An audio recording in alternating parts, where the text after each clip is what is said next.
સાંભળ, એક છોકરો છે, મેં એને કહ્યું હતું કે ફરી વાર આવે ત્યારે વચનામૃત કંઠસ્થ કરીને આવજે. એવું થયું, યોગાનો યોગ.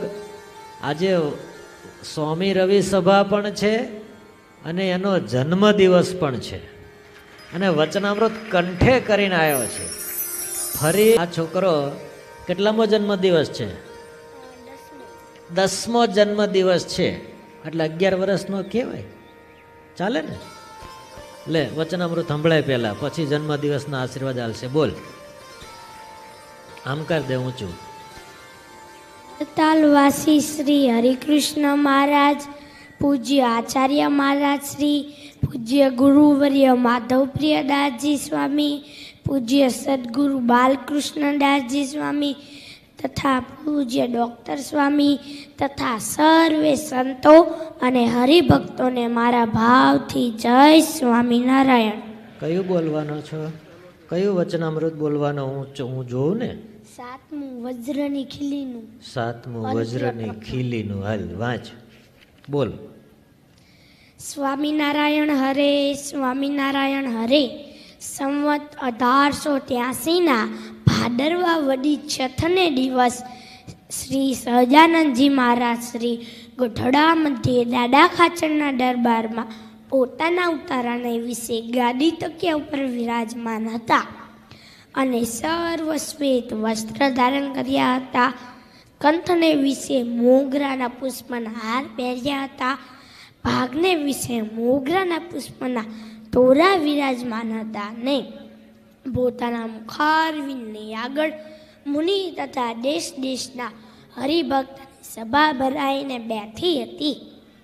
પછી શ્રીજી મહારાજ સર્વ હરિભક્ત પ્રત્યે બોલ્યા, જે અમારા અંતરનો જે સિદ્ધાંત છે તે કહીએ છીએ, જેને પોતાનું કલ્યાણ ઈચ્છવું તેને તો આ જગતમાં ભગવાનને ભગવાનના સાધુ એથી ઉપરાંત બીજું કાંઈ જગતમાં સુખદાય નથી.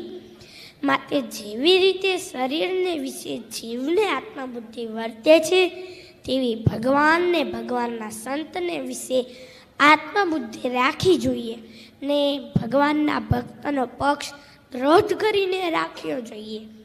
અને તે પક્ષ રાખતા થકા આબરૂ વધો અથવા ગતો અથવા માન થાવ કે અપમાન થાવ અથવા દેહ જીવો કે મરો, પણ કોઈ રીતે ભગવાનના ભક્તનો પક્ષ મૂકો નહીં ને એમનો અભાવ આવવા દેવો નહીં. અને જીવને વિશે દેહને દેહના સગા સંબંધીને વહાલા રાખવા નહીં. એવી રીતે જે હરિભક્ત વર્તે તેને અતિ બળવાન એવા જે કામ ક્રોધાદિક શત્રુ તે પણ પરાભવ કરી શકતા નથી. અને ભગવાનનું જે બ્રહ્મપુર ધામ છે તેને વિશે ભગવાન સદાય સાકાર મૂર્તિ વિરાજમાન છે અને ભગવાનના ભક્ત પણ એ ધામમાં ભગવાનની સેવાને વિશે મૂર્તિમાન થકા રહે છે.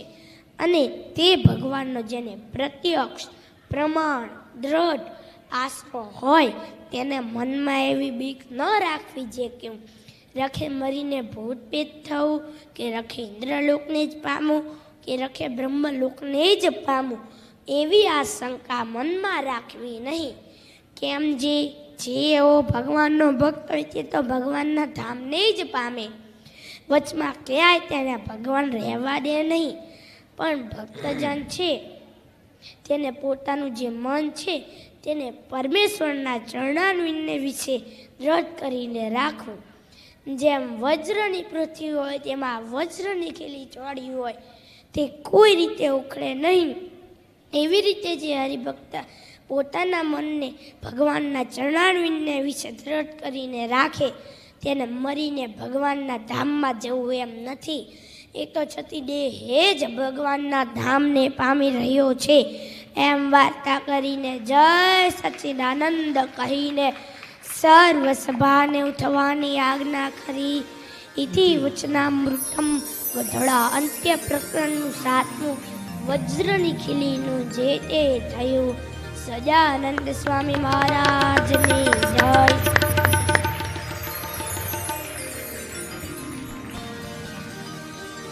ઉભો રહે, નહીં નીકળે. ફસાઈ ગયો.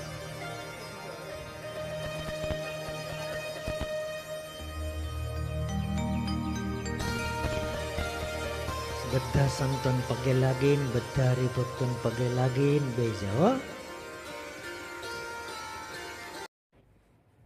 હો ને? ચાંદીનો સિક્કો છે, ખબર તને? તો આ છોકરાને શેનો છે? પહેલી વાર આલું છું.